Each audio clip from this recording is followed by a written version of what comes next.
maybe the...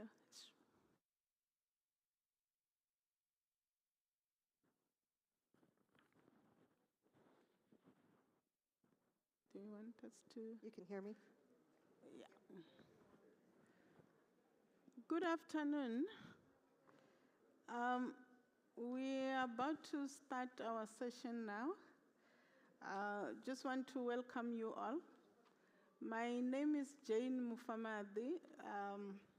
I work for an organization called Freedom Park, which is a monument and a memorial that celebrates our liberation heritage in South Africa. And some of the issues that we deal with is issues of redress, restitution, rehabilitation, and social cohesion and nation building. But we do a lot of healing work, and we work with the faith-based communities to ensure that the previously divided communities come together, get to know each other, and they move forward as one united, diverse South Africa.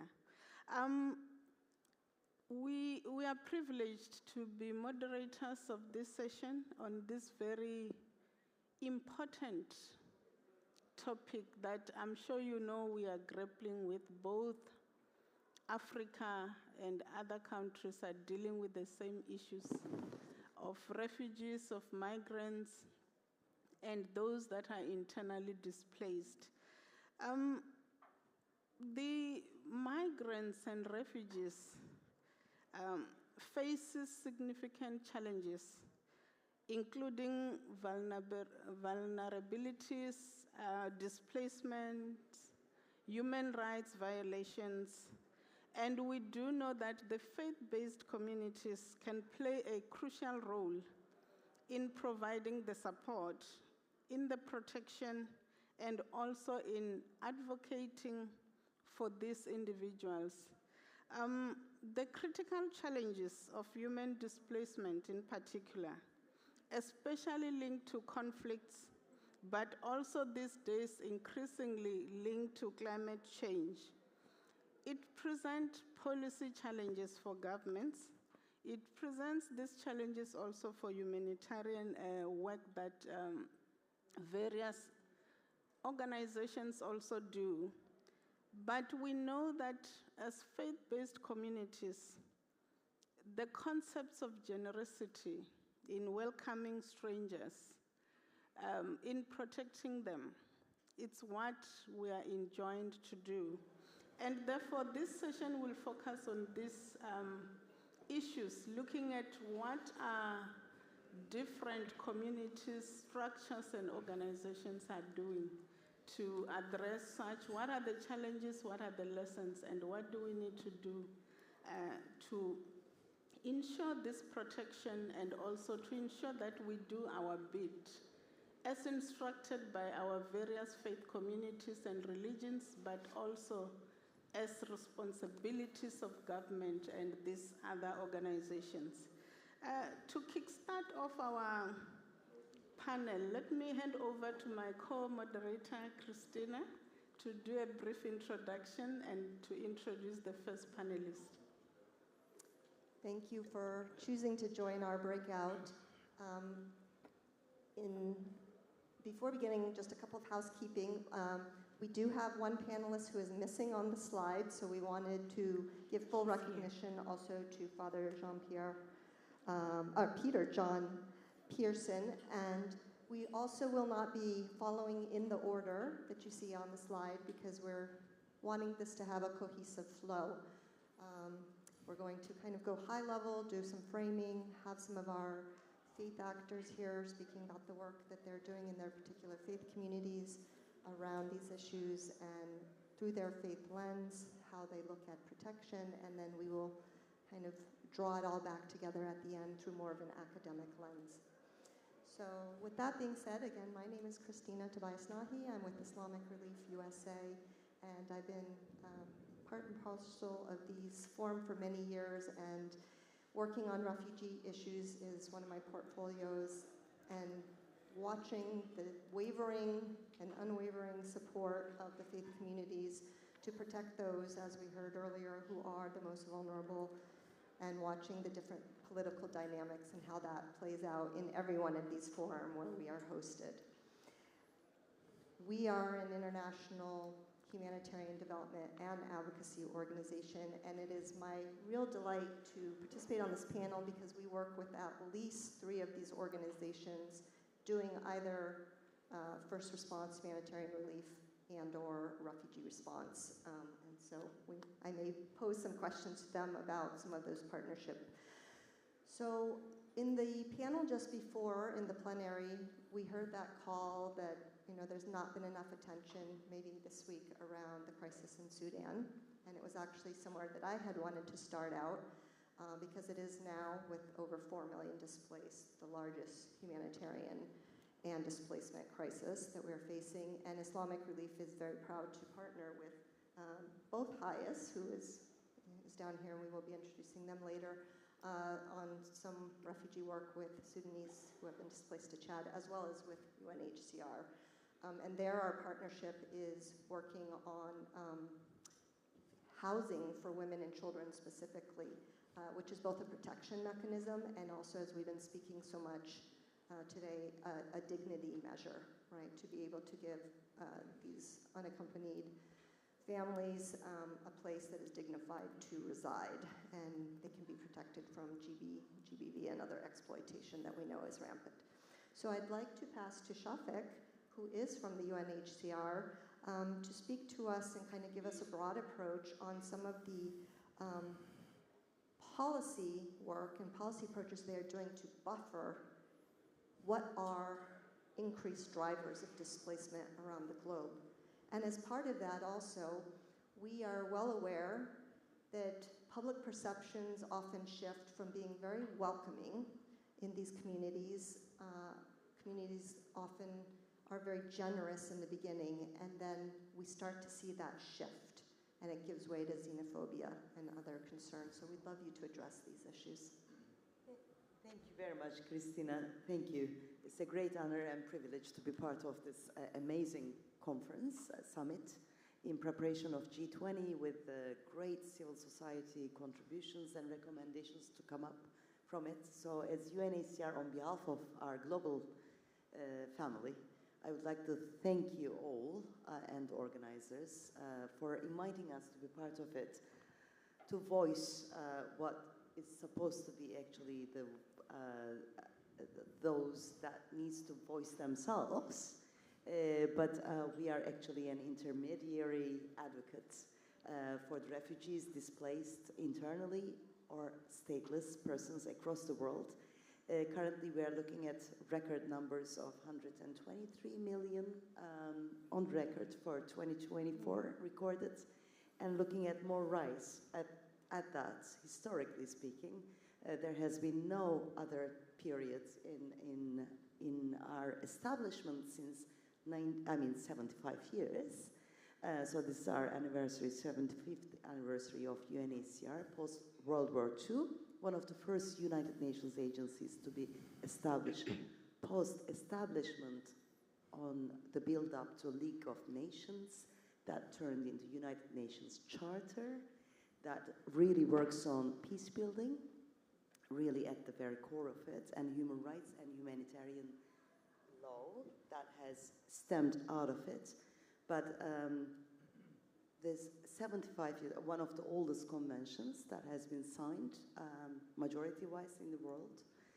But now we're looking at really a regression and very sad times, because we see even more conflict-driven displacement, as Christina was asking along the lines in her question, that I know. This morning at the plenary, I was very moved by the very candid words of our South African colleague on the stage, talking about the legends and realities, and making a, speaking of from the ground upwards, saying that climate justice doesn't necessarily speak the truth of the ground of poverty line. And for us, it's the same thing. Climate change can be a driver of conflicts because of internal displacement to start with, because of diminishing resources, change of land, spaces, between communities. There could be, it could be a driver, but it's not the main reason. It's still, unfortunately and shamefully, that the rising number of conflicts, real wars, real persecution, that drives the majority of 123 million people that are recorded from 2024 surveys of UNHCR officially announced this June. And next year we look at much more risen numbers, unfortunately. Same goes for statelessness. We're talking about root causes that can be prevented and eradicated. Again, voiced this morning at the plenary very wisely by Jerry Pillai. And those root causes include right to nationality because of discrimination on gender-based laws in certain geographies in the world, some prejudices and everything else. We can't have our children to be registered from birth, also equally due to poverty and access. So we are really grateful on that front. I'll turn into a more positive thought now with a global policy line that we have since 2018. December, the General Assembly of the United Nations has actually affirmed a new policy line that's our lighthouse now, that is called Global Compact on Refugees.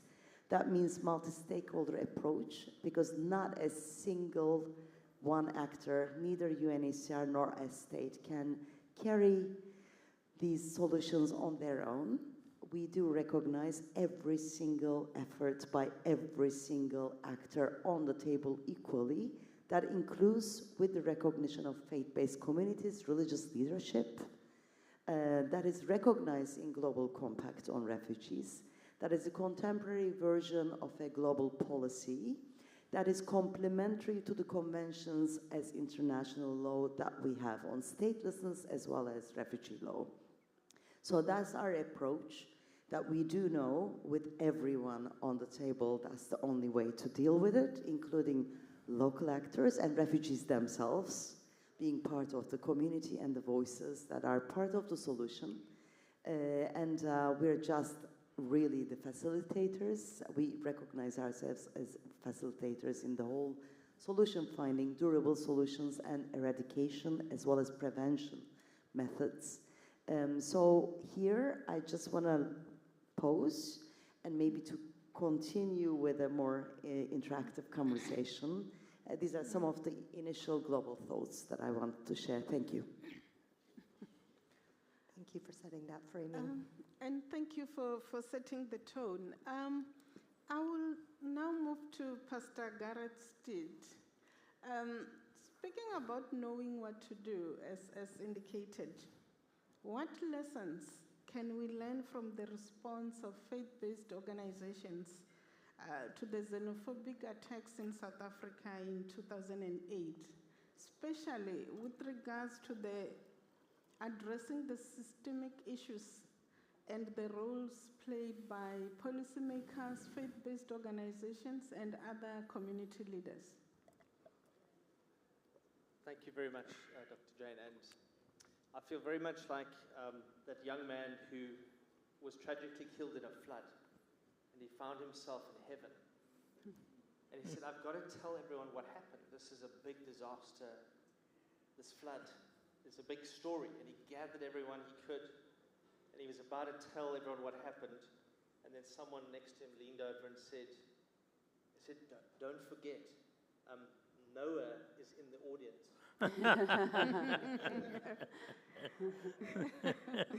I feel very much like that young man, with many Noahs in the audience today. And I want to tell two stories and then extract some lessons. The stories both have to do with xenophobia in South Africa, xenophobic attacks and outbreaks.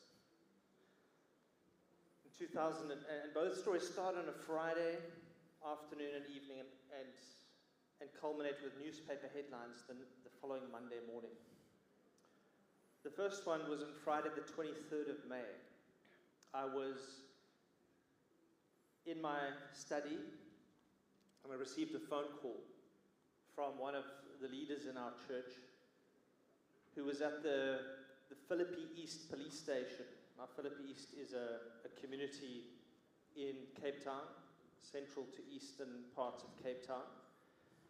And the police station was a refuge for thousands of fellow Africans from countries other than South Africa, seeking refuge out of fear for their lives. Some of them were members of our church, some of them were members of other faith groups, some of them did not prescribe to any particular faith, but they were all fearing for their lives, because earlier that day, some political activists and instigators had gone through the community and put little notes under people's doors before they woke up in the morning, saying, "You must leave. We are going to come and loot your houses and your shops. You must go back to your country. Get out of here. You are not safe here." And the fear just went like a wildfire through the community. So by the end of that day, there was a crisis. Now, there's a backstory to that. It happened 2 weeks before that in Alexandria Township in Gauteng. And unfortunately, a number of people lost their lives because of violent outbreaks. One particular newspaper headline was a Mozambican man who was burnt to death, burnt alive, just because he was not from South Africa. So there was a fear in the national mood. And when this political or instigation happened, people reacted and took it very seriously. To summarize the story, by the end of that Friday night, we went to go and fetch people. We actually took buses with us. And we ended up with 2,000 people in our church building by the end of that night. Many churches and then the mosques joined in as well, and whoever could, civil society kicked in. There were 20,000 people displaced through that weekend from various, it wasn't just Philippines, that was just one community we responded to. And the most beautiful thing happened. What could have ended up with terrible violence actually was taken seriously, was then addressed with human dignity, and communities mobilized while government leaders were asleep. And I say that with all honesty. In fact, within a week of this crisis that continued, government departments in the city of Cape Town and the provincial government were still at loggerheads. It just so happened, if you understand the political context of South Africa, that the Democratic Alliance ran the city government and the African National Congress ran the provincial government at that time in 2008.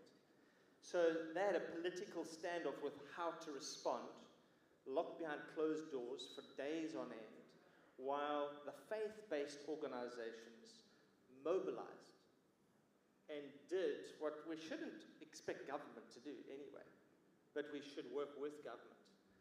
And by the Monday morning, the newspaper headlines were not with a man burnt alive. That happened 2 weeks before. But the newspaper headlines, if I recall, in the Cape Argus, were in big, bold letters, "City opens its heart." And a positive narrative began. And it took another 6 weeks to reintegrate those people who were displaced by fear, intimidation, and violence back to those same communities where they lived. It took a lot of hard work. It took, a lot of them said, we want to leave South Africa. We appealed to the United Nations, the UNHCR. They sent officials. A lot of people had been displaced from other countries seeking political refuge and other violence, and they were seeking help. And there are many great lessons that can be learned from that. But I want to just share one more story that I've only recently, like very recently heard from one of the knowers in this room here today. And I'd like Director Oscar Sawali to stand up. He's standing there in the blue. Would you stand, please, sir? I want to just acknowledge you. Here's a man who's trained thousands of mediators across South Africa and in many countries of Africa. I just want to honor you, sir. And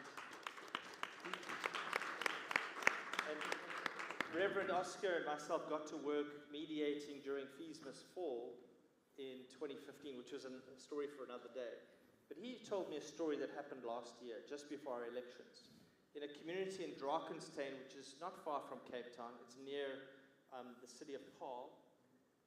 And the story is told also on a Friday. This outbreak happened on a Friday as well. I don't know what it is about Fridays. But there was a Zimbabwean man having a beer and a South African man came into this little moment, and he stole the man's beer and drank it. Then he did it to another Zimbabwean. Fast forward, he kicked over the third beer, I think, and then the Zimbabwean man said, "This is enough," and told him to stop, and then resorted to violence, and a knife emerged from somewhere, and I believe, if I understand the story correctly, the South African man tragically was killed. He died in the fight that he started. Within minutes, maybe hours at most, the entire community was up in arms. South Africans were chasing every Zimbabwean they could find in that community. And there was a riot. There was a crisis. But thanks to community mediators trained by people such as Reverend Oscar Sawali, they were able to arrive on the scene. So again, police stations were places of refuge. And in this story, no one had to be removed to a place of safety or a temporary refugee shelter. In this story, the community mediators went straight to the scene, got to the bottom of the issue, got the family of the deceased South African to meet the people who had retaliated and create a community dialogue. By midnight, there was peace. They had agreed to pay damages for the funeral and assist. They reduced the conflict to its essence rather than escalating beyond control. And so the lessons we extract from, and the newspaper headlines, and Reverend Oscar tells me he only heard about the story on the Monday morning. And the newspaper story was crisis in the Drakenstein, as if it was ongoing. It had been resolved 2 days before. And he phoned his local mediators and said, "What is going on?" In fact, he used a stronger term than that. And they responded saying, "Don't believe everything you read in the newspaper. This matter was resolved before midnight on Friday. This is old news. We're at peace. There is no crisis anymore." So the lessons we extract here from both these stories is early detection and quick response is essential. Number two, there's a very important role for community mediators to resolve conflicts. Faith-based organizations must work hand in hand with government. And we must always focus on integration. Integration is a key to address the systemic issues that causes these conflicts. Thank you. Thank you for contextualizing with stories. We started up high, and now we've personalized it. I hope we will have the chance later to talk about public narrative and media, because I think that's a very important point. But you did mention about early detection. And I'm actually going to be passing next to Alyssa from the Church of Jesus Christ of Latter-day Saints. But before I do, she had a colleague earlier on one of the other panels, one of the elders, who was also talking about community response. It was more in the context of emergency preparedness. But I think this is a very important point to tease out when we're talking about both early detection and preparedness before these things erupt. So could you kindly talk to us about some of the work that the church is doing? And I know you had an interest also in talking about some of these emerging and changing needs that you're seeing with the refugee and displaced populations that you're working with. And one of those is the increasing need for mental health services. And we've just heard, some of these tragic tales that had murder and reconciliation in them, but how do you work with these communities that are fearful maybe to go back after such an incident has occurred? Thank you so much. I want to take what you've said and kind of bring it into the resettlement part of the refugee experience. I once met a man who was a member of my faith, and he told me his story. He told me that there was a point in his life when he was extremely anti-immigrant. He did not support the idea of allowing refugees or immigrants into the United States. He was very vocal about his feelings, and that's just where he stood. In his community, he lived in California, in his community, there began to be an influx of refugees being resettled to his community, and he kept his distance. And then those refugees began to attend his church. And so the proximity of those refugees became closer and closer, and they were then, sharing a church together.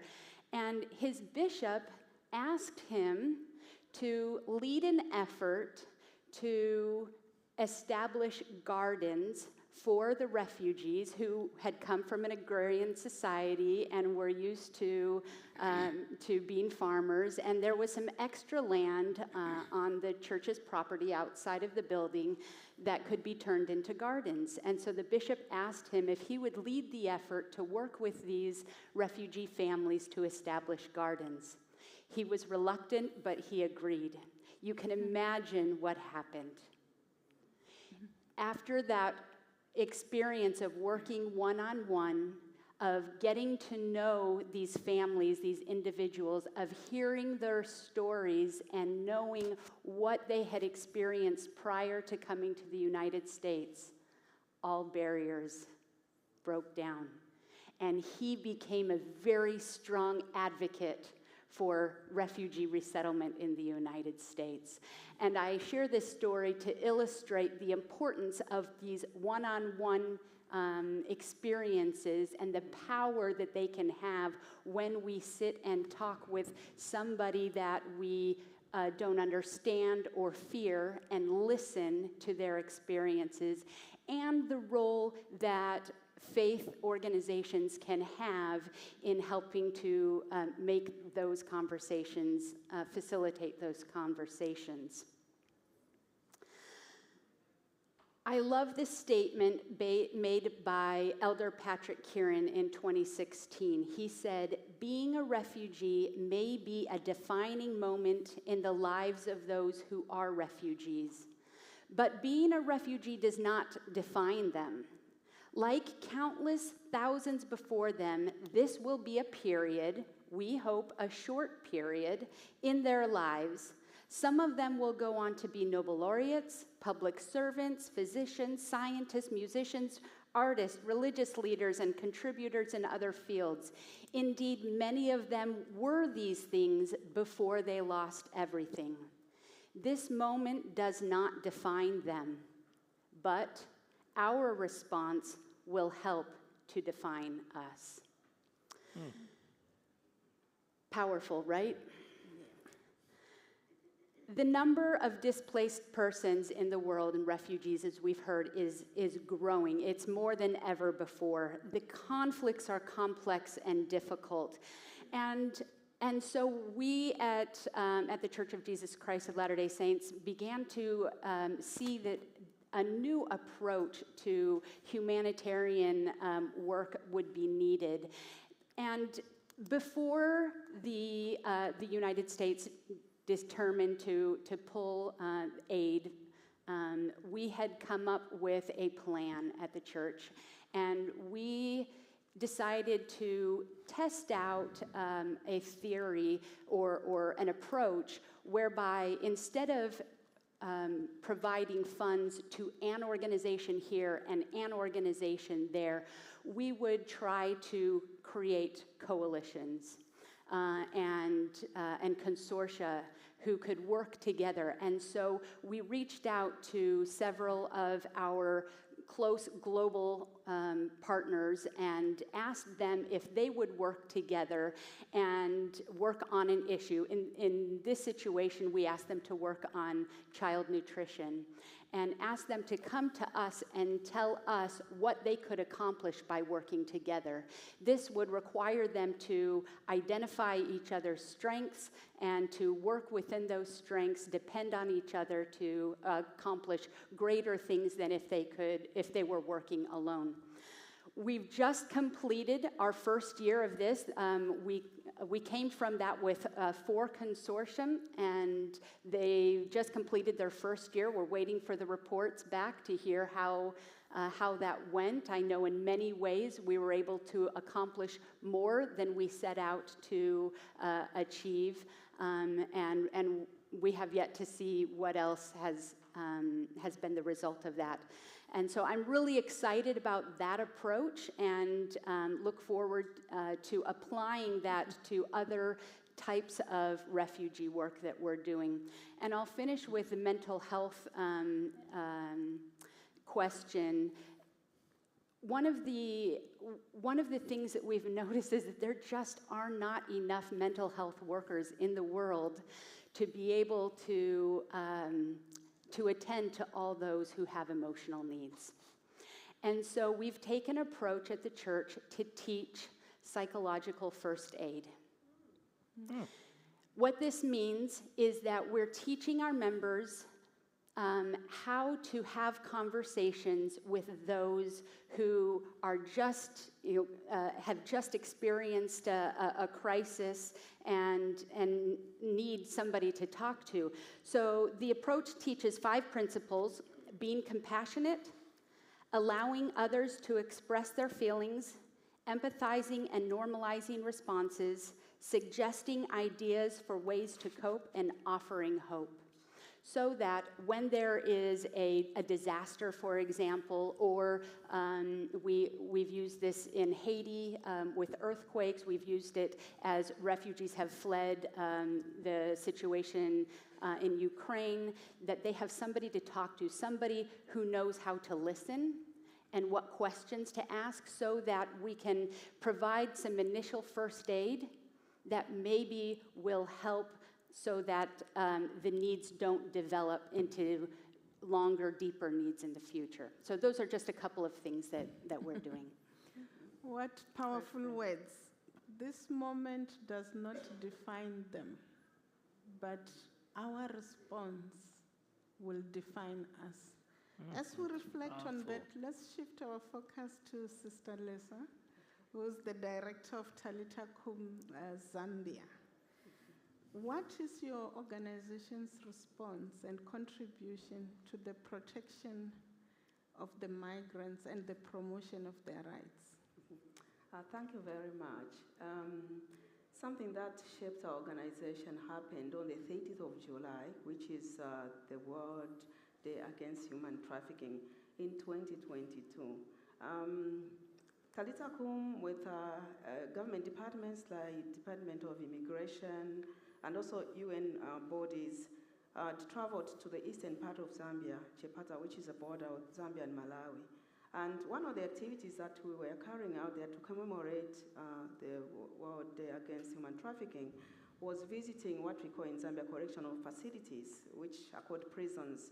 Now, something that struck me when we went there, we found 262 migrants. Well, according to government, they are prohibited immigrants. And I asked some, this is a group that is coming towards us to look for solutions for their plight.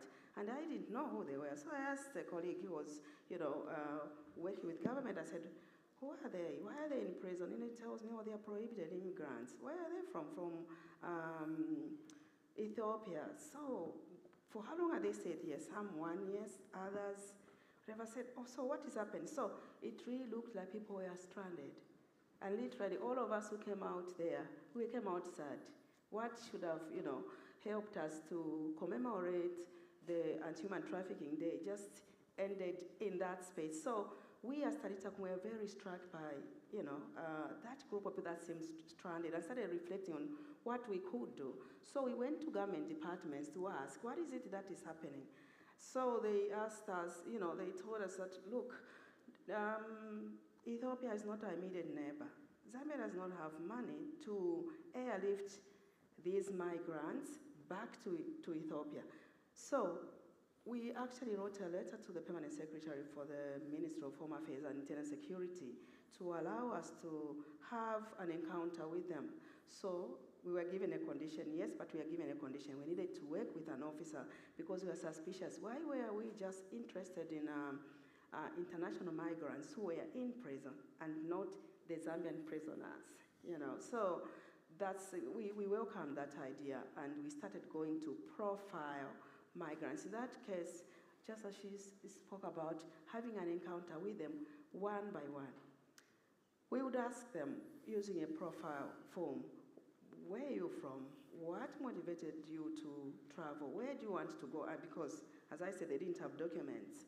So then their destination actually South Africa. They like to be here. But then Zambia cannot allow them to proceed without those. And in fact, according to the law, they are supposed to serve a sentence for an administrative offense, since they are not criminals. So they would save a few months in our correctional facilities and then, say, get back home. But we don't have detention centers. So whether you pay that fine, which is it could be equivalent to $13. So you pay, you still have to stay in the correctional facility. So how are we responding to this? We organize people who speak different languages, and thank God we have, religious congregations that are missionaries, so some say French, Swahili, because it's different people. It's mostly Ethiopians, but we have people from Malawi, people from the DRC because of the instability there, and that's the work that we've been doing, connecting, trying to interpret, speak to them, find interpreters, but also working with the Department of Immigration so that we facilitate their return. At this stage, I know that they left their country because they needed a life somewhere else. But once they're in prison, their destination for many of them is they want to go back because, first of all, food. They are also in prison. Their movement is restricted, and the like. And now it's mostly boys and men. Boys as maybe 13-year-old boys up to maybe 30, 40 men. But sometimes we've also found women who would have just been stranded for different reasons. So that's what we are doing, profiling them and then going to the department to ensure that, especially those that are our neighbors, can actually retain and maybe retain in a better way. But as I speak also, I feel a sense of powerlessness when we deal with this issue because, for example, we return people to where they didn't want to be. So what solution are we actually creating? Of course, some of them go home and they actually call us and say, we are very grateful that you did this because we connect with their relatives. If they have money to purchase an air ticket, then they can fly and they'll be happy to be home. But also they are happy that their relatives know that they are not dead. They are in Zambia, but they are trapped in a correctional facility. So we feel powerlessness in the sense that we cannot prevent, they are coming. Like we're not dealing with prevention strategies because how do I go to Malawi and start, work of prevention because I don't understand why they are leaving. Of course, they tell us why they are leaving. They want a life and a life in South Africa for many because that's what, they believe would give them a decent life. So we really encourage, somewhat we do encourage bilateral conversations. What are these two countries doing, for example? What countries in Africa doing? Are they profiling the issue of migration and sitting together to find solutions that will help? that's basically what we are doing. And that's the challenge is this helplessness, and we don't have the money to be, airlifting people. Apart from that, we do also try to go to embassies. So if it's sometimes we also find few, say South Africans who go to a South African embassy and say, we have someone from your country, how would you help? And sometimes we get that help, but I must say that we are doing what we can by providing, interpretation services. But with the greatest challenge, because in Zambia we don't know the Ethiopian language. We don't know, for example, Arabic. So to find people who are speaking that language becomes hard. Sometimes we do find nationals who actually know are living in Zambia and do know the language. But because we don't know what they are talking about, they actually ask these migrants for exorbitant amounts of money, like $200, $2,000 US dollars, and say, you give us $2,000 US dollars, we'll get in touch with the person in South Africa where he's supposed to go, and they can then send that money, and we can we can buy an air ticket for you to get back to Ethiopia. So that conflict. So do we begin to learn different languages? Sometimes it's almost impossible, but we are working together with different people that can help. So that's really where we are. But that is the part of migrants. But when it comes to refugees, some of the things that we do is that we are bringing young people together to tell a story about how they are experiencing what life is for them in Zambia. Of course, good stories, and also some elements that they find as a challenge. I do not think that was intentional at all. We were enjoying learning these case studies. And I think you brought up a very important point, Sister Keola, that we should not forget here, is that we are providing relief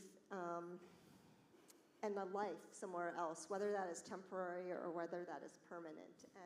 And we also failed a bit at the outset when we were talking about some of the drivers, that most of these families and women and children on the move, this is not by choice. They would rather be in their countries of origin, and we cannot forget that when we're working with them.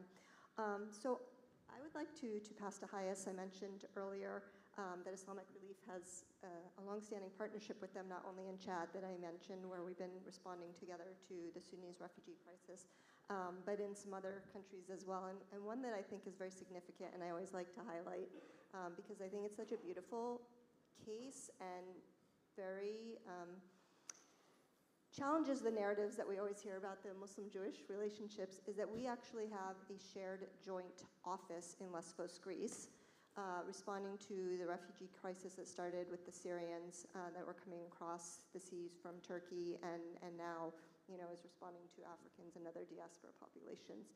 I've been to that office. You walk into the office, it says, welcome to Islamic Relief and Hayes. And the staff on the ground, because they are attorneys doing pro bono legal service and need to be citizens of that country to work in the court and judicial system, are actually Orthodox Christians, Greek Orthodox Christians. So, it's just a beautiful blend of all of these faith communities working together on this. So I would like to ask you, given that, and knowing that, when Hayes started, they were responding to the Jewish exodus, but that has changed. If you could talk to us both about how Jewish teaching and that Jewish experience informs the approach of Hayes, and how that population shift of the beneficiaries you serve has come about. Thank you so much, Christina. It is such an honor to be here today and to be on this panel with such respected moderators and esteemed panelists. Hayes is the international Jewish humanitarian organization that provides vital services to displaced people around the world. We draw on our Jewish values and history, and we work closely with host communities and refugee and asylum seeker communities themselves to help them advocate for the fundamental human rights that they need in order to live in dignity and in freedom. In the book of Vayikra, or the book of Exodus, we read, "When a stranger resides with you in your land, shall not wrong them. The stranger that resides with you shall be to you as one of your citizens. You shall love them as yourself, for you were strangers in the land of Egypt. I am the Lord your God." And within Jewish law, it's interesting that few tenets are repeated as often as this one. 36 times in the Torah, we are told to welcome the stranger.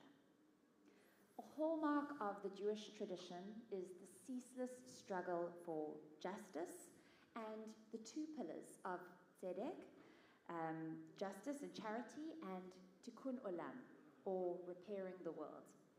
And the philosophy of these two ideas forms a universalist tradition within Judaism that really fosters sympathy for the oppressed, for the vulnerable, and forms the basis of the human rights culture that we share in many faith traditions and around the world. So this principle of protecting the stranger is very important to our community, and it is also driven by the Jewish experience of being displaced not only in the biblical era, but has been reinforced in modern times as our community has experienced persecution and displacement, because we know what it is like to be discriminated against because of who we are and what we believe. There is a lesson that what is first applied to Jewish people experiencing persecution around the world, and later we have expanded that to reach out to people of all faiths, races, and backgrounds. For centuries, Jewish refugees have fled persecution, and our immigrant experience goes back to the roots of our faith. And because of this, we cannot ignore the trauma that is taking place around the world and to different communities. And this really informs the work that HIAS does globally and the work that we do in our South Africa office as well. So as Christina mentioned, originally we were created to help Jewish refugees escaping persecution in Eastern Europe, and HIAS is the oldest refugee agency that was started in headquarters in the United States of America. And we were really looking to ensure that families and the broader faith community who had moved to America was then given opportunities. And when America closed its doors on immigrants about 100 years ago, HIAS offices stood open around the world, from Argentina to Europe, to help people find safety in countries that would accept them. And when, thank God, we had fewer Jewish refugees escaping persecution, HIAS was faced with a choice: to either shut down or to expand our mandate to include people of all faiths and backgrounds in our work. And fortunately, our leaders chose, guided by the scriptures that I mentioned and the experiences of our community historically, to choose the latter. And HIAS has been helping millions of people around the world find safety and protection. And whilst today many of our clients are not Jewish, we do continue to help Jewish communities around the world when needed. So some of our values, which I love to speak about because they are mirrored across all the major faith groups and traditions, are to welcome, as I mentioned, or hachnasat orchim. We also have justice, tzedek, and empathy, or chesed, as our pillars, partnership, or chevruta, courage, or metz, resilience, ruach, and also just respect and human dignity. Those are also principles that form our work and the work of our partnerships as well. And our programming really covers a variety of areas. We have a focus on legal support and legal protection, helping refugees and asylum seekers get the necessary documentation in their host countries and communities so that they are able to access healthcare, education. Economic empowerment and livelihoods is another area that we run programming, as well as mental health and psychosocial support, because so many of the people that we assist have been deeply traumatized in their home countries, on their journey to safety, and then sadly, again, as we know in South Africa, with the horrible instances of xenophobia and Afrophobia, people are re-traumatized where they're trying to find safety. And advocacy is also a huge focus of HIAS's work around the world, engaging on anti-discrimination awareness and issues of xenophobia, which are sadly universal. In South Africa, we opened our office in October 2023, and we have taken a localization model, working with trusted partner organizations on the ground who have many years of experience in the refugee sector, and we do indirect implementation through them. So partners include Lawyers for Human Rights, probono.org, as well as Refugee Social Services. And we have a focus on KwaZulu-Natal, where we first began our operations, but we have expanded to different parts of the country, and we've really looked at legal protection, advocacy, and support in terms of mental health and psychosocial support, particularly for women and refugee youth. We know that foreign nationals in South Africa face a complex challenge, a web of issues and difficulties, as I said, accessing legal protection, documentation, access to education, and there are socio and economic hardships and entrenched xenophobia. And something that I know a lot of our partner organizations are dealing with at the moment is the issue of medical xenophobia that we're seeing particularly in KwaZulu-Natal and in Gauteng, but in instances around the country, and it's a growing problem that NGOs in the sector, government, and refugee community organizations need to work together to really address. I'll stop there now, but thank you so much. Thank you. I think I think everyone who came into this room knew how pervasive this crisis is, but we've done a little bit of a whirlwind, a global travels. We've gone from South Africa to the US, to Zambia, to Greece. And we've also talked quite a bit about values and welcoming of strangers. I think we're gonna take this back to South Africa. We're gonna pivot and take this in a little bit of a different direction when we have lost that neighborliness, we have lost that warmth of welcome. We're going to ask Father Pearson to bring us around to that. If he can talk about some of those principles of neighborliness and how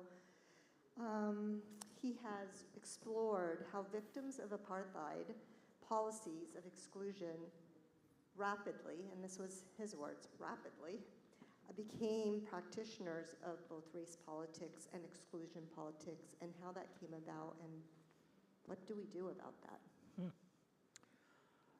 Listening to Gareth, I was so wishing that we could say that which happened in 2008 and which has happened repeatedly is a footnote in history. But it's anything but.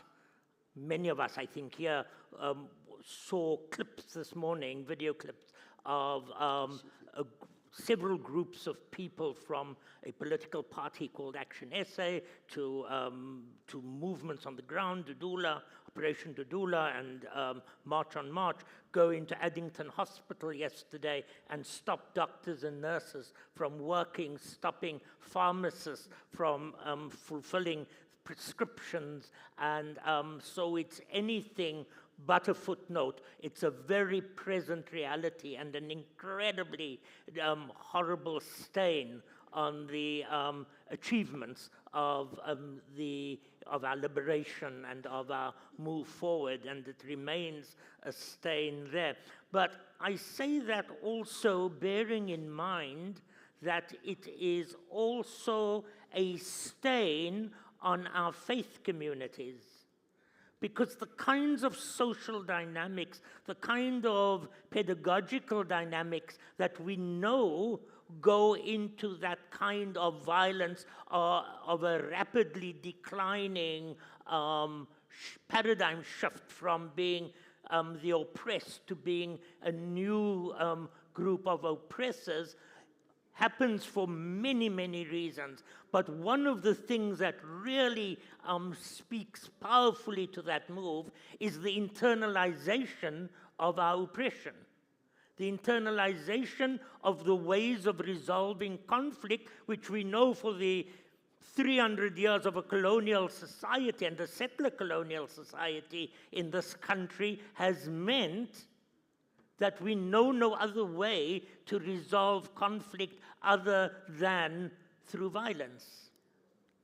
And if our faith communities, be they what they may, and in this country something like 80%, 78% of people acknowledge adherence to a form, or an organized form of religion, if we together have not been able to work at the changing of hearts, so that there can be a changing practice, so that there can be a changing narrative, and there can be a changing practice, then we need to stand and accuse ourselves of not fulfilling our religious mandate. We need to look to ourselves, say, yes, of course, all the reasons that are given routinely and correctly for that shift is true. But we as faith communities who have the capacity, who have the wisdom, who have the practice of changing hearts and minds have failed. So stop. No. Changing hearts and minds of people as we have done for centuries. And if we haven't done what our traditions have been exquisite at doing, then there has been a failure. And let me take it back to the work that I do and the teams with which I work. We are not involved in the responses to any of the very toxic issues which were raised today. But we work in the world of policy, in the world of a faith community that deals with policy and that tries to find the roots of a policy that speaks to our contexts. I work for the Catholic Parliamentary Liaison Office, which, on behalf of that church, but also other faith communities, seeks to explore the world of policy and find a way of making it contextual and appropriate.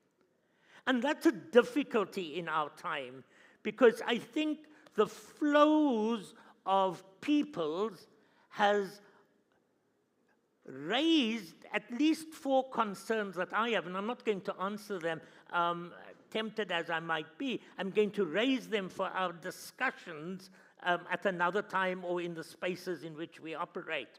I think the one thing that has been noticed in this shift to responding to such great numbers, people routinely say it's the biggest since the Second World War, but one of the things that has been more worrying has been the coherence, the shift to a homogeneous policy of political exclusion.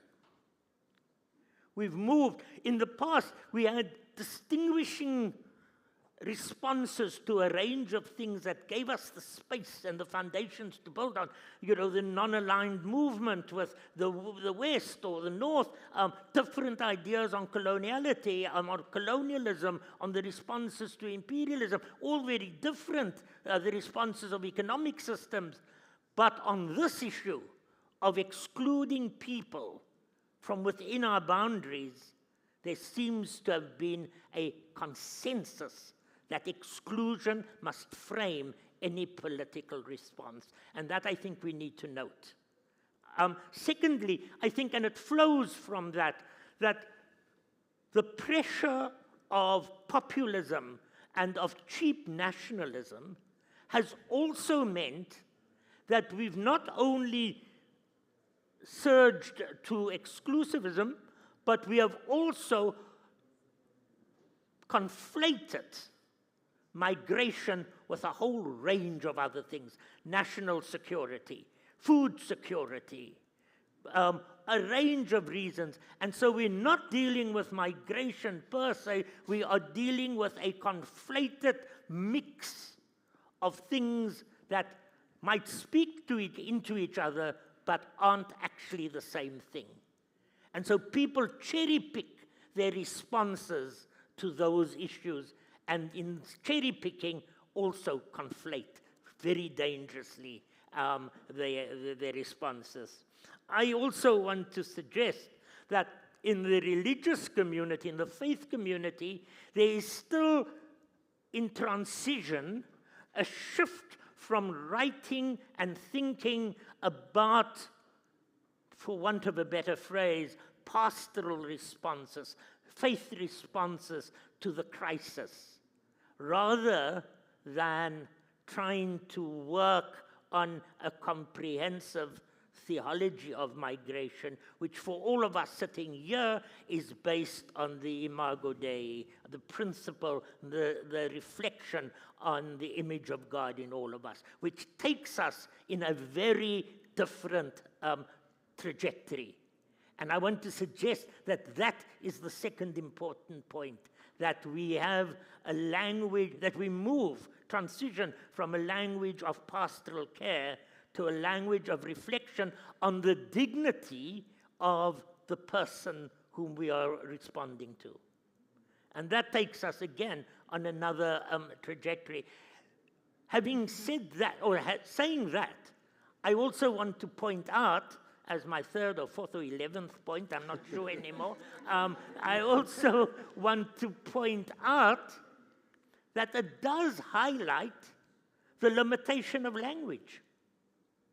That it highlights the limitation of language, and if you read closely, legislation and policy moves, whether it's accept one, return one, which has been popularized in the UK since 2 days ago, or our own legislation here, one of the things that really strikes you and which we as faith communities must be resilient against is that the language begins to conceptualize the problem of the people in terms of their political status, not in terms of their human dignity.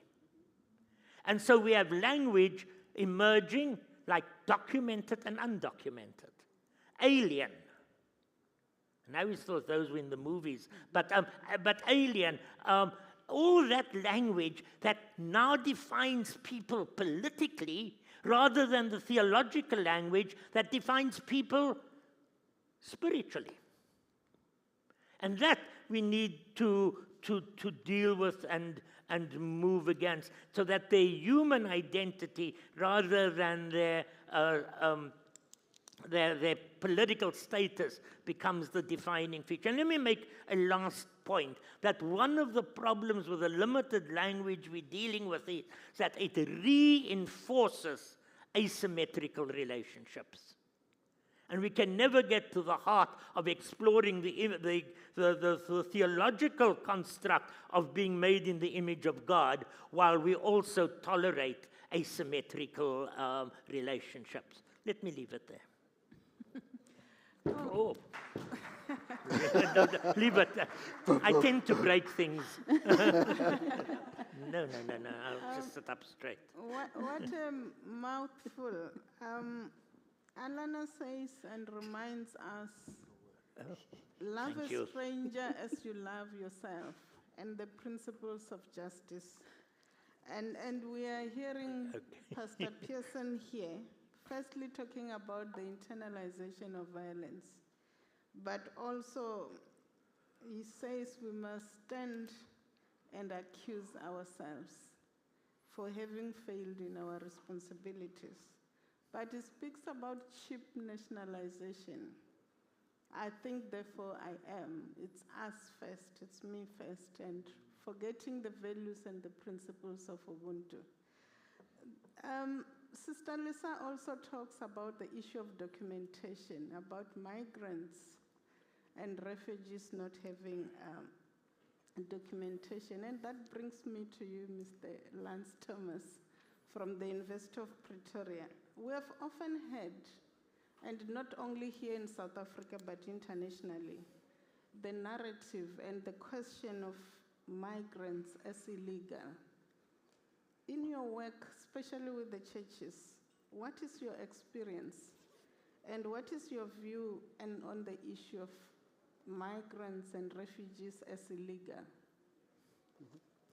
Thank you very much for your question. As a black South African, having grown up under apartheid, I'm always very cautious about who is illegal in any context. When I grew up, our government said that apartheid was legal and that black people were inferior to white people.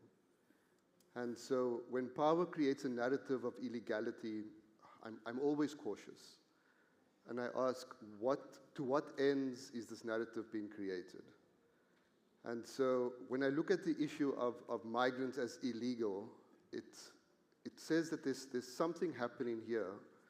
And so what I've tried to do is to unpack that. So I want to give a story that happened just over a month ago. Gareth mentioned Why Friday. On a Friday morning, about 6 weeks ago, the Minister of Home Affairs, who's a DA minister, went to a place called Plastic View in Pretoria.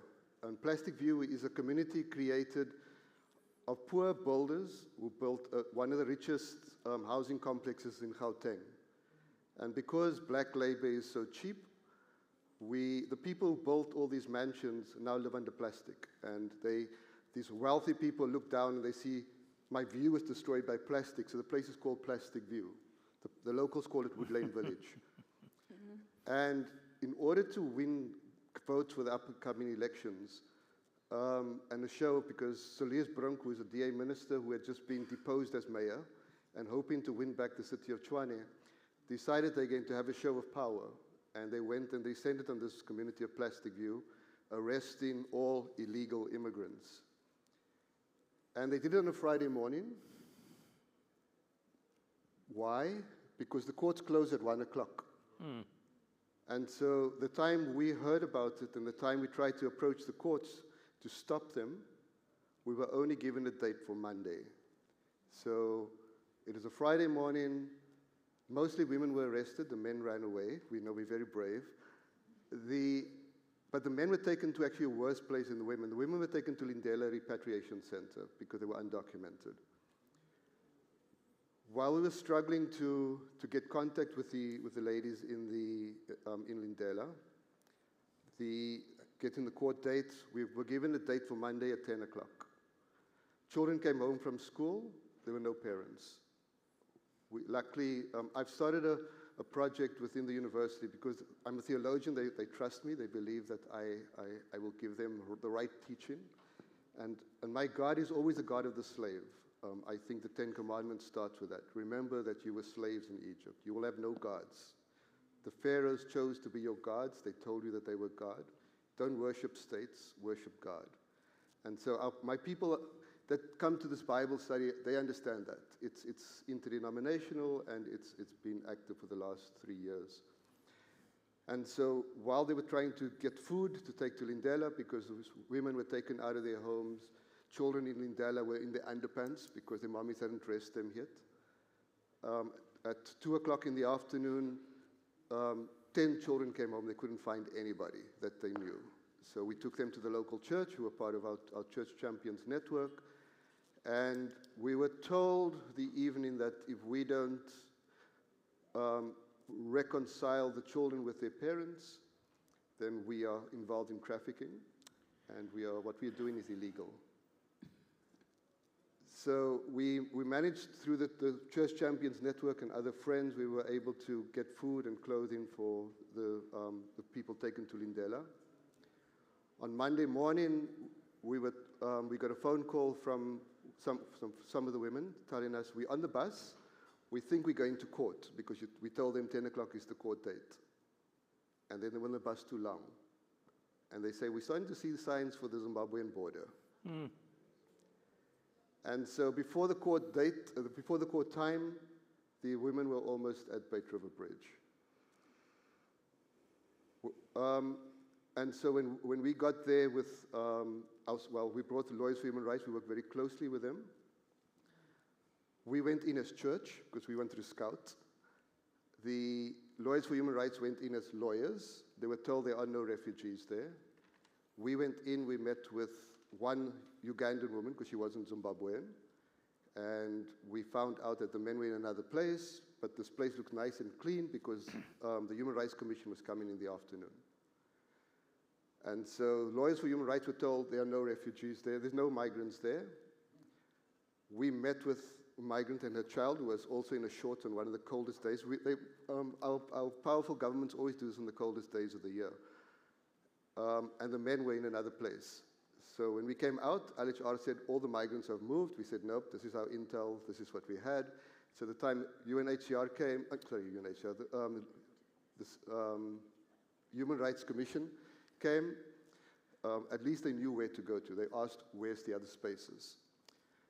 So soon after that, the ex-mayor of Tshwane said, well, our government prevents people from breaking down homes. So they couldn't break down the little informal homes that was built, the people built themselves.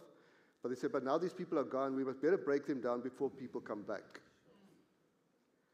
And why I saw his urgency, it was in all the newspapers, let's break it down before the people come back, because our government is going to keep it open. What I had heard is that when the women got to the Zimbabwean border, the Zimbabwean border official said, you don't have any documentation to bring them back. We can't accept them into the country. And so instead of saying, oh, mea culpa, I've made a mistake, they sent the buses back empty, and the women had to navigate their way back to Tshwane.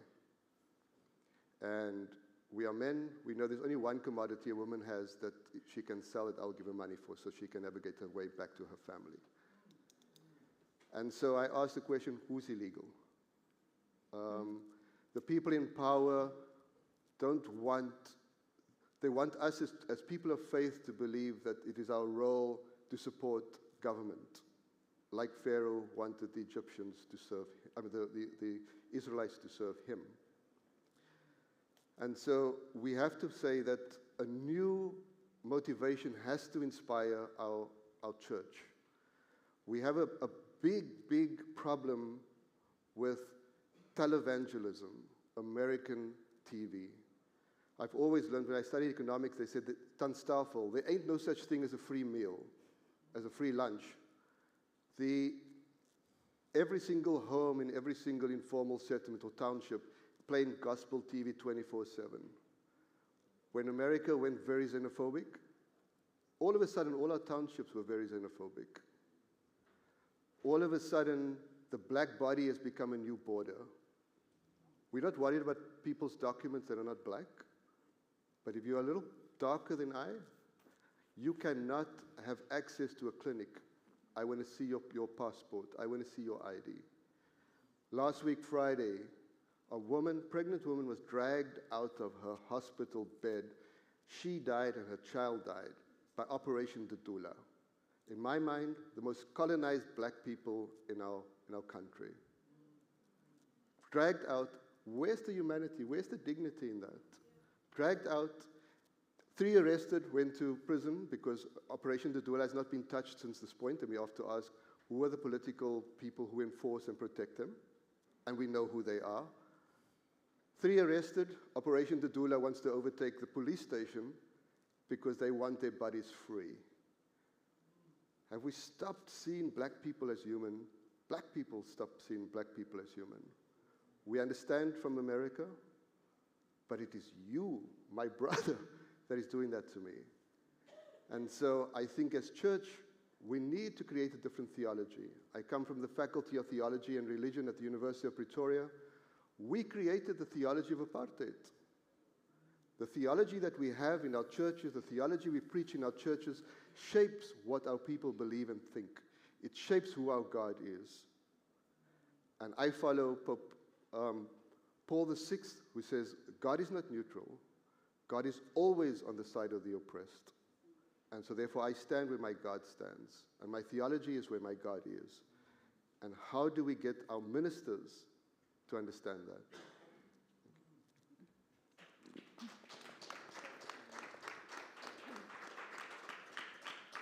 Thank you. I want to just make one response to that, and then I know that Jane is going to open up to the audience for questions and to help. moderate that discussion just because that was touched my heart. And we're seeing the situation in the U.S. It's unprecedented with immigration raids and these sweeps. And there are places that were untouchable before for enforcement authorities to come in, which had traditionally been hospitals, schools, and houses of worship. And those are now open for this to happen to such an extent that the faith communities, Muslims and other communities, are doing, know your rights education. And to your point about separation of families, making sure that families have plans in place and contact information for another close relative or family friends that in case children come home from school and they don't find their parents or extended family there, that they know what to do. And what a sad state that we have come to this. I'd like to pass it to Jane to take us towards the open session.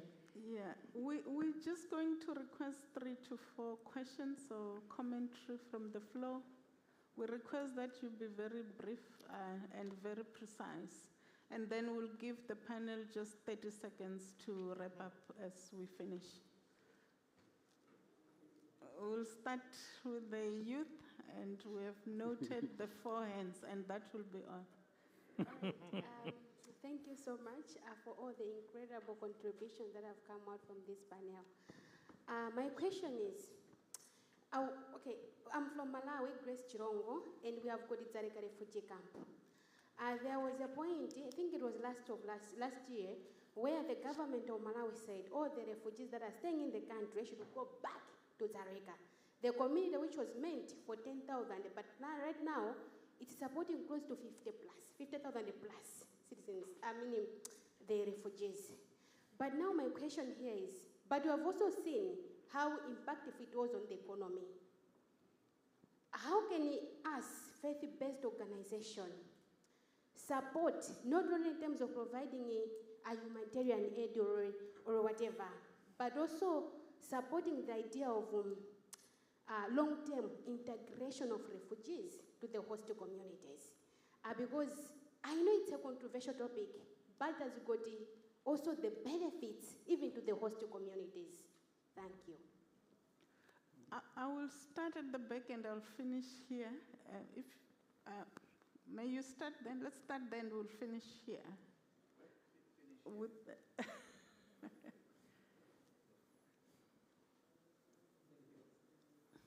Thank you to the panel for raising very pertinent matters. I would like to just highlight, and some of the colleagues already, one of the gentlemen made the references during the xenophobia period.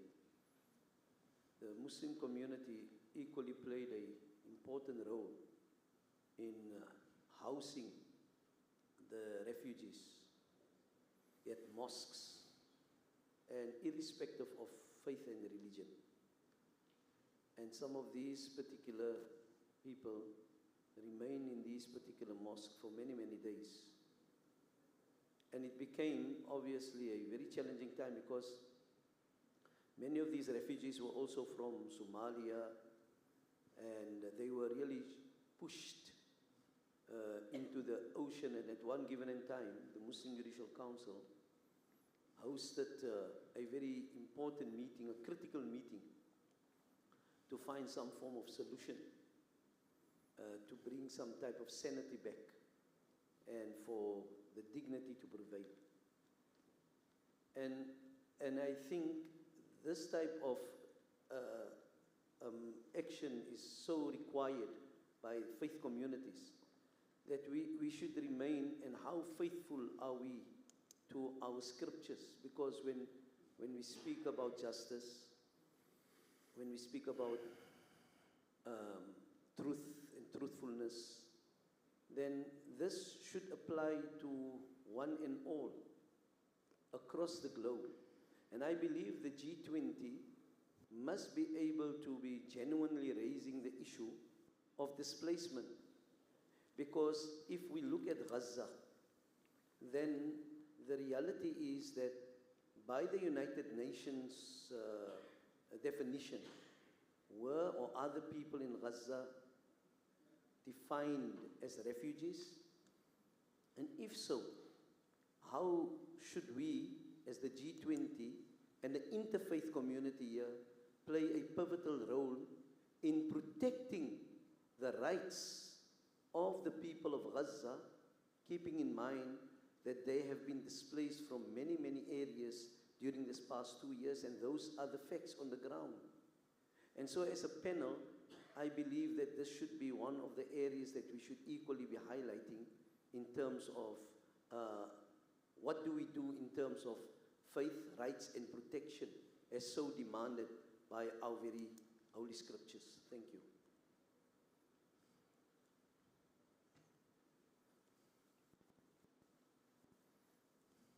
Thank you. There's also my brother in the back there. No, there's another hand. I'm Haley Fudu. Thank you all for your incredible offerings to us. I had a comment and a question. The first one is, my first time in South Africa was 2001 here in the beautiful city of Cape Town, helping with the Baha'i Socio-Economic Development Project to help integrate refugee families into neighborhoods with South Africans.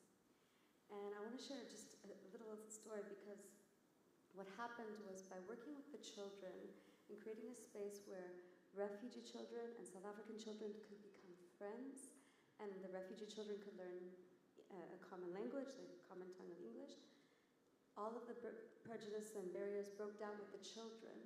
And when the children became friends, the parents had no option except to learn how to work with that. So in the story we heard earlier of these children went home and there was no parents, what should have happened in that neighborhood is there should have been local South African families. These are our children. We'll take care of them until mom and dad get back, because this is our family, right? So it worked very well, and it was just a pilot project, but I wanted to ask, as a neighborhood intervention that can be replicated, what are some other neighborhood-based interventions that all of these different incredible organizations and efforts can also kind of share with us to help us learn how to sustainably work on this problem in South Africa and in our other communities? I have this beautiful vision of Jewish and Muslim kids together in children's class programs in their neighborhoods, getting over the issues happening in the Middle East. So this is where I see a transformation happening myself, but I would love to hear examples and ideas from the panel on that as well. Thank you.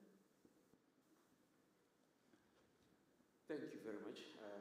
My name is Rampe Shobo. I'm a Jesuit from South Africa, but working in Nairobi.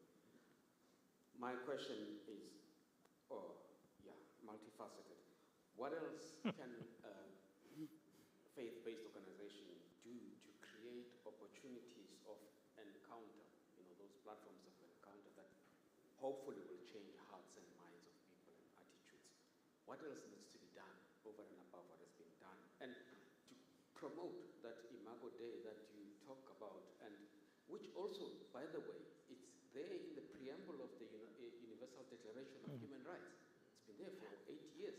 It's not something that people do not know. So what else do we need to do to make people aware or to help people change their hearts and their hostile attitudes? And when you look at it, the faith-based organization, being best placed as we are, how can we promote that integration that goes beyond the places of worship and make meaningful interactions in daily interactions of people's lives? And coming to you, Memon, you mentioned the Global Compact. I mean, since 2028, December 2028, when that was signed by the government, I mean, we see that, yes, I agree with you, the way it's written, it's meant to help us all, including migrants and refugees, to live a better life to manage migration better. But since then, governments and people have become more and more hostile instead of coming together.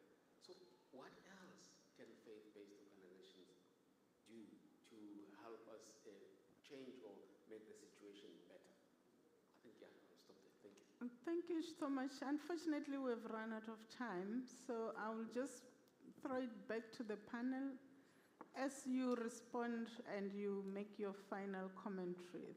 30 seconds to a minute, please. We're going this way. Okay, so Yeah, just on question 2, just to acknowledge, I see the gentleman slipped out. Anyway, but all the different groups in the xenophobic response of faith-based organizations worked together. All of the different faith groups. So just echo what he said. I apologize if it didn't come out clearly enough in the limited time I had. And we even engaged government as a combined group, which was very effective. Just maybe a comment on question 1. I think the long-term integration is such a key issue you raise. And integration is a complex subject. You have to respect the person's right to their own identity, their faith, their story, but you also have to help them build bridges so that they can embrace this possibly temporary home, which might become their permanent home. And those bridges are vital. So my closing point is actually to your question on what examples. One of the best examples, and I love your example of working with children, to remove the barriers that prejudice, that is learnt. There's an organization called Heartlines, that's a faith-based organization with a methodology called What's Your Story? They go to schools, they go into all sorts of organizations, and they help people at the grassroots level, at a neighborhood level, create storytelling moments. And that's probably one of the most effective tools to building those bridges that reduces the risk of xenophobia and increases the imago Dei that we see in each other.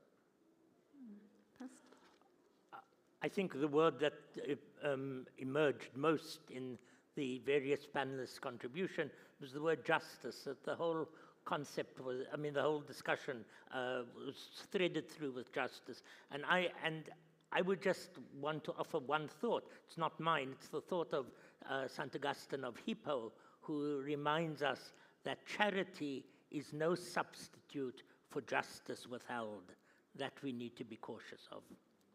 Thank you so much. Elisa, you can come through. I appreciate the question about what more can be done. And personally, I've decided that change starts with me.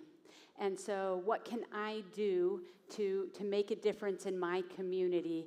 And the decision that I made a while back is that I have zero tolerance for listening to people talk ill of one another. And so that's something that I can stop in conversations that I'm involved in. And if somebody comes and has intolerant type of talk, I can stop them and say, that's not something that I'm willing or that I want to listen to or challenge them in some way. As a religious group, what more can we do to create places of understanding? Many of our congregations are looking for opportunities to exchange cultural celebrations with people of other faiths. And so we have participated in celebrations with our Muslim brothers and sisters and with our Jewish brothers and sisters. And so that gives us an opportunity to understand each other better so that when challenges come up, we can defend each other, that we're close, that we know somebody, that we've had an experience, and we can speak on their behalf. Thank you. Sister Lisa? Paul Collier, the economist, in his book, The Bottom Billion, speaks of a life you can save, and I totally believe that. So, I'm saying that Paul Collier, the economist, in his book, The Bottom Billion, speaks of a life you can save. So all of us can save a life. And I want to speak to integration, the question that was asked about integration. How can we support? There are documents of accountability, such as policy documents, but also laws. So it is our duty to advocate, to ensure that governments or institutions that have responsibility can actually do what they should do. Because policies can be there, actions change lives. Yes, thank you so much. I really like the question from you, and I think when we are addressing issues that are affecting refugees, asylum seekers, and displaced people, we need to have social cohesion and social upliftment as top of mind, because the host communities are often struggling themselves with entrenched systems of inequality that we have in our country. And so we cannot isolate one group and address their human rights issues without addressing the broader picture.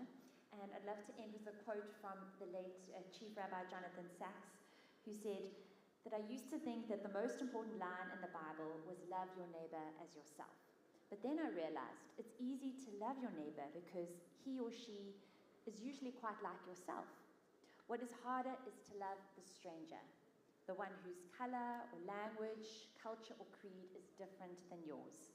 That is why it is commanded to love the stranger, because you were once strangers. And that's why it resonates so often throughout the Bible, and it is summoning us all now today.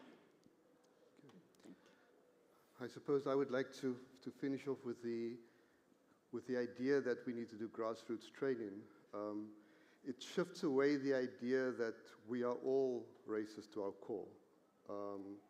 The fact that we try to make this a poor issue is problematic in my mind. The communities are communities, and they are strong communities. The assumption that those 10 children couldn't find a home because they were in community is a presumption, I think, that we shouldn't easily accept.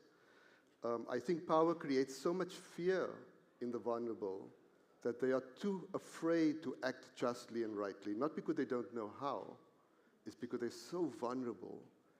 And so how do we deal with this vulnerability? How do we create an alternate narrative? And I think we failed as people of faith in that. And I often think of when Pope Francis started speaking up for migrants, American Catholics, who have up until that point thought the Pope was God, asked the question, a very real question, is the Pope Catholic? They wanted to check his theology, because it was so different from the exclusivity that they felt as American people, that there couldn't be another theology. This is the only way to be state. And so up until that point, every political narrative, every law protected them as white people. And when they had to give up that, the theology changed. And so for me, our problem is much, much larger than trying to get children to play together. So great. There's a lot of wisdom here from what we believe also in Global Compact that is embedded in it as local solutions, responses to challenges that has also walked us through with the wisdom of all my fellow speakers here, from lived experiences, from experiences of near history, that brought about a lot of, I think, knowledge forward. So we are in no place in a policy-making space internationally, sir. You were asking to guide, because what we were hoping for, which hasn't been spoken about, is the very recent trauma of COVID period, 2.5 years. And nobody speaks to that trauma. Somehow I find it extremely strange, because it was a humanitarian crisis where solidarity was at its bare minimum. From the richest countries to the rest of the world, whereas there was solidarity amongst, for instance, BRICS countries that has changed the rules of the game in international scenery as well. What we were hoping for, what Secretary General of the United Nations have kept asking for during 2.5 years of COVID period, where the world seized with the same pandemic, and we were all impacted in the same way. We hoped for a ceasefire all across the globe, which happened for a very glimpse of periods, and then there came 2021, Afghanistan regime, and everything else, and we found ourselves in even more eruption of conflicts and wars. So there are so many loopholes that has happened for policymakers. This is just a lighthouse that I was talking about that allows UNHCR and alike to at least to be able to recognize those actors that we really cherish the efforts of on the paper, that actually makes them legitimate to sit at the table eye to eye. So apart from a policy line and a lighthouse, the practice doesn't lie with the intergovernmental system that we call member state system of United Nations. It's up to the political decision makers of each and every country, which changes. This is a different era. We can't predict what is going to happen the next day, but certainly since 2021 August, things have been really going downhill when it comes to displacement, and that's how we reached 123 million forcibly displaced people at the very core. And that's why all these experiences that are being spoken with wisdom, recommendations that's coming up from here is staying there for us to be guided as a role model. What we can say from UNHCR side the most is that we're just very, very proud to be able to make these partnerships with faith-based communities, so religious leadership, and recognize them in our official policy that has been affirmed by member states. That didn't exist before. It's a contemporary way of approaching things in partnership. So we believe in that. We believe in those kind of solutions. And next to me, Christina was mentioning together with Hayas here about welcoming the stranger, but that has changed the language thanks to the trio partnership that you have with Lutheran World Federation, that you have actually upgraded the language from welcoming the stranger to becoming neighbors and sharing the future together equally. So that's where we stand now in a contemporary world, and where we hope to see with our implementing partners across the world as well, as such as yourselves, that are working interfaith ways. Thank you. Thank you. And as an implementing partner, but also as one of these organizations doing advocacy, that's why we continue to hold these panels. We thank you for your engagement. We had this same panel, not the same speakers, but the same panel last year in Brazil.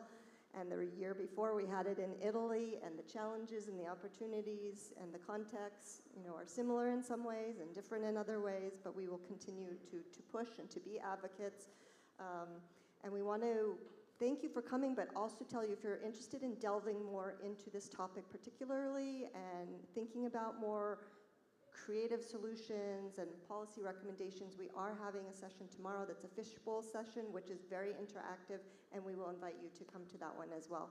And for that, I would like to thank Jane, who's been a wonderful co-moderator. We've enjoyed working together these last couple of weeks, and if you want to say any final words.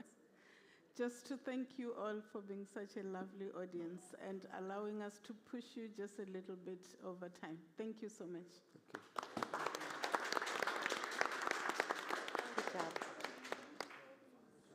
Yeah. Nice to meet you. Yeah,